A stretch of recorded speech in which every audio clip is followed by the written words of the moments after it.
안녕하세요, 구독자 형님들. 만화 리뷰 채널에 다시 오신 것을 환영합니다.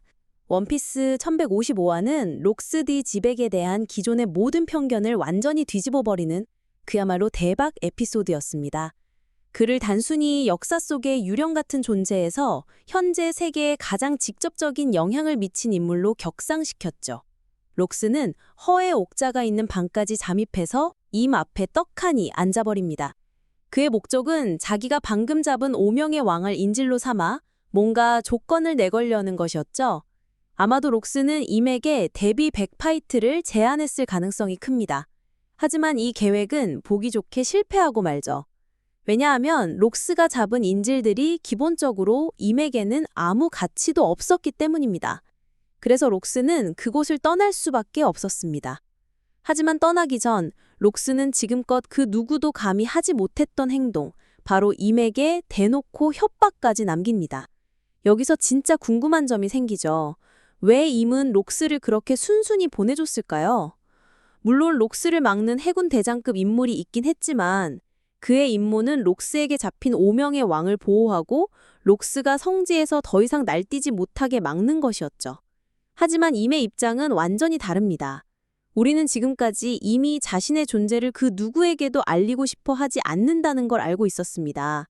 1085화에서 임은 자신의 존재를 알게 되었다는 이유만으로 코브라 왕과 사보를 없애기 위해 전력을 다했잖아요. 그런데 록스디 지백에게는 완전 딴판이었다는 겁니다. 임은 그저 록스를 빤히 쳐다보며 그가 떠나도록 내버려 뒀을 뿐 어떤 행동도 취하지 않았습니다. 만약 록스가 너무 강해서 이미 처리할 수 없었다고 가정한다면 그건 좀 말이 안 됩니다. 설마 록스가 조이보이보다 더 강했겠어요?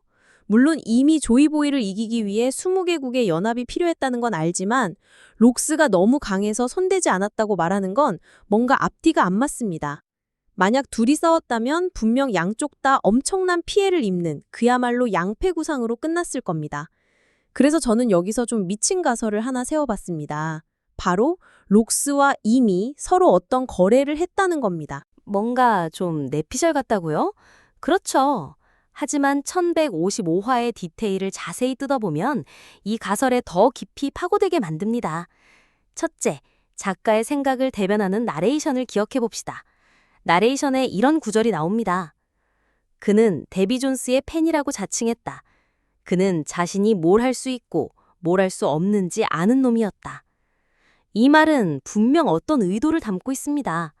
록스가 자기 자신을 완벽히 파악하고 있는 인물이라는 거죠.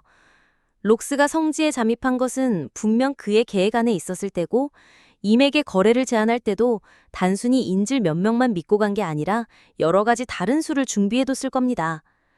다음으로 록스가 데비 존스의 팬이라는 정보입니다. 여기서 데비 존스는 캐리비안의 해적의 데비 존스에서 영감을 받은 원피스 세계관의 전설적인 인물이죠. 하지만 이름만 같을 뿐 둘의 모습은 완전히 다릅니다. SBS에 따르면 원피스의 데비 존스는 작고 초라한 노인으로 흑백 줄무늬 선원복을 입고 흰색 두건을 썼으며 팔 아래에 보물 상자를 끼고 다녔다고 합니다. 얼굴에는 희고 덥수룩한 수염과 머리카락이 있고 이가 몇 개 빠진 채 교활하게 웃고 있죠. 전체적인 모습은 드레스로자의 돈칭짜오를 떠올리게 하지만 훨씬 더 흉악한 버전이라고 할 수 있습니다. 그리고 이 인물이 바로 록스 디 지백의 우상이라는 겁니다. 록스가 왜 하필 데비 존스를 우상으로 삼았는지, 그리고 왜 임 앞에서 자신을 그의 팬이라고 소개했는지는 아직 미스터리입니다. 우리가 알다시피 데비 존스는 전설적인 인물이자 데뷔백 파이트 게임을 만든 사람이죠. 아까 록스가 임에게 그 게임을 제안했을 수도 있다고 언급했는데 충분히 가능성 있는 이야기입니다. 게다가 록스 디 지백이 성지에 너무나 쉽게 잠입했다는 사실 때문에 여러 추측이 나옵니다. 록스가 사실 어떤 국가의 왕이라서 레벨리에에 초대받았을 수도 있고 아니면 그냥 평범한 사람이지만 엄청난 지략으로 잠입했을 수도 있죠. 제 생각에는 후자의 가능성이 더 큽니다. 왜냐하면 5명의 왕이 잡혔을 때 병사들이 임에게 보고하면서 록스의 신원을 전혀 몰랐고 그저 검은 옷을 입은 거구의 남자라고만 묘사했기 때문입니다. 하지만 그가 성지에 쉽게 잠입할 수 있었던 건 그가 무식한 싸움꾼이 아니라 치밀한 계산을 하는 인물이었기 때문입니다.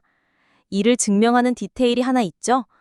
록스가 갈링성과 싸운 후 그에게 엘바프로 성공적으로 돌아갈 수 있도록 성지를 빠져나갈 길을 알려줬다는 점입니다. 이건 록스가 이 구역의 모든 지리를 꿰뚫고 있다는 증거죠. 또한 록스는 상대를 인정할 줄 아는 인물이었습니다. 그는 오만하고 야망이 컸지만 다른 사람을 제대로 파악하고 존중할 줄 알았죠. 로키 왕자의 힘을 접한 후 록스는 상대를 리스펙하는 모습을 보였습니다. 이런 모습은 로저, 흰수염, 카이도 같은 강자들에게서 공통적으로 볼 수 있는 특징입니다. 제가 록스의 지적인 면모를 계속 강조하는 이유는 그가 임과 아직 밝혀지지 않은 어떤 거래를 했다는 가설을 뒷받침하기 위해서입니다. 록스가 성지에 쳐들어갔을 당시 그는 아직 본격적인 해적이라기보다는 마피아에 가까운 인물로 묘사됩니다. 그리고 앞서 말했듯이 록스는 무시무시한 힘뿐만 아니라 철저한 사전 준비를 하는 지능적인 인물입니다. 나레이션에서도 말했죠. 자신이 뭘 할 수 있고 뭘 할 수 없는지 아는 놈이라고. 그런 그가 혈혈단신으로 성지에 쳐들어간 것은 그 길이 얼마나 위험한지 알면서도 감수한 것입니다. 과연 그가 원했던 것이 고작 보물 따위였을까요? 제 생각엔 절대 아닙니다. 록스는 그 이상을 원했을 겁니다. 어쩌면 처음에는 세계 정부 소유의 섬 몇 개를 관리하게 해달라고 마치 조폭두목이 자기 구역을 넓히려는 것처럼 요구했을 수도 있습니다. 하지만 이미 이 제안을 거절하자 록스는 반드시 다시 돌아와 그 옥자를 차지하겠다고 선언한 거죠. 그리고 그 직후 우리가 익히 들어온 대로 동료를 미친 듯이 모으고 세력을 키워 세계를 지배하려 했던 겁니다. 록스가 엄청나게 강하다고 묘사되지만 1155화를 잘 보면 성지에서 충돌이 있은 후 그의 몸에는 크고 작은 상처가 있었습니다. 록스가 성지 가장 깊은 곳까지 쳐들어가 임에게 도전했다는 사실 자체만으로도 그의 능력은 정말 대단하지만 얼굴에 난 상처들을 보면 뭔가 있었던 거죠. 어쩌면 경비병이나 해군 대장과의 싸움에서 생긴 상처일 수도 있습니다. 하지만 제 생각엔 임과 록스디 지백 사이에는 어떤 싸움도 일어나지 않을 가능성이 큽니다. 록스가 임을 공격해서 옥자를 바로 빼앗지 않은 이유는 다음과 같을 겁니다. 첫째, 록스는 이미 약하지 않다는 것을 알았습니다. 강자들은 서로를 보는 것만으로도 상대의 역량을 파악하죠. 수백 년간 세계를 지배해온 임이 어떤 존재인지 록스처럼 똑똑한 인물이 모를 리가 없습니다. 둘째, 록스는 체력을 보존하고 목숨을 지켜야 했습니다. 그는 죽기 살기로 싸우러 간 게 아니라 거래를 하러 갔으니까요. 반대로 임의 입장에서 보면 그는 록스디 지백보다 훨씬 유리한 고지에 있었습니다. 생각해보세요. 성지 마리조아는 해군 대장, 신의 기사단, 심지어 오로성까지 모여있는 곳입니다. 록스가 아무리 강하다고 해도 그 팀 전체를 상대할 수는 없었을 겁니다. 그렇다면 답은 하나밖에 없죠. 록스가 이미 절실하게 필요로 하는 어떤 비밀을 쥐고 있었다는 겁니다. 아까 데비 존스를 묘사할 때 그가 상자를 들고 다녔다고 했죠. 어쩌면 록스는 그 상자 안의 비밀을 알고 있었을지도 모릅니다. 캐리비안의 해적에서 데비 존스는 칼립소에게 배신당한 후 사악한 존재가 되어 영혼을 붙잡아 자신의 배에 플라잉 더치맨의 불멸의 선원으로 만들었습니다. 그리고 그가 항상 들고 다니던 상자에는 그의 심장이 들어 있었고 이게 바로 데비 존스의 약점이었습니다. 만약 오다 작가가 데비 존스에게서 이런 디테일까지 영감을 받았다면 원피스만의 방식으로 사용될 수 있습니다. 우리는 로키 왕자가 북유럽 신화의 로키에게서 영감을 받았지만 그의 형인 토르의 무기인 묠리르를 사용하는 것처럼 다른 요소들이 섞이는 것을 봤습니다. 원피스에서 우리는 이미 영웅과 계약하여 부하들을 불사로 만드는 것을 봅니다. 이 디테일은 캐리비안의 해적의 데비 존스와 소름 돋게 일치하죠. 하지만 영혼을 다루는 능력을 가진 것은 데비 존스가 아니라 임입니다. 그렇다면 록스의 우상인 데비 존스가 들고 다니던 그 상자는 임의 불사 능력에 깨트릴 수 있는 비밀을 담고 있을 가능성이 매우 높다는 겁니다. 즉 록스는 임의 불사 능력의 약점이나 다른 중요한 비밀을 알고 있었고 임 또한 록스가 원하는 무언가를 가지고 있었기에 둘 사이의 싸움 대신 어떤 협정이 맺어졌다는 것입니다. 여기서 그치지 않고 데비 존스가 결국 바다의 여신 칼립소를 배신했다가 그녀의 저주를 받아 죽음을 맞이했다는 이야기도 있죠. 혹시 이 디테일이 록스디 지백이 갓벨리에서 몰락한 이유와 어떤 식으로든 연결되지 않을까요? 네, 이상으로 록스디 지백과 임에 대한 저의 가설이었습니다. 어디까지나 제 개인적인 뇌피셜이니 그냥 재미로만 봐주셨으면 합니다. 오늘 영상도 끝까지 시청해주셔서 정말 감사합니다.